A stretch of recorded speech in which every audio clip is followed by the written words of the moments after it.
Welcome to Man Does Tech, where I solve the problems you didn't even know you had. First, confirm your device runs Android 7 or later and Chrome 100 or newer.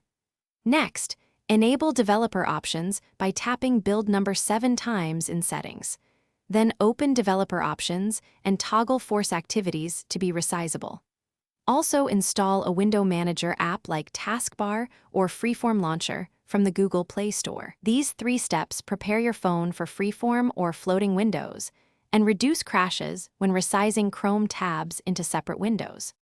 Open developer options and enable freeform windows or keep force activities to be resizable turned on. Launch Chrome and navigate to the site you want to float. Tap the 3 dots, choose More Tools, then create Shortcut and check Open as window if available. If Chrome lacks that option, use the Window Manager app to create a new floating window and load Chrome //new tab. In the Window Manager, set the default floating size to 800 by 600 px and position it using drag controls. Be aware that floating windows may not work on stock Android without OEM support, especially on Android 11 through 13. If standard Chrome lacks window options, consider Chrome Canary or Kiwi browser, which often expose experimental flags. Use the Window Manager to snap, resize, or close floating windows, close with the X or snap to edges for quick placement.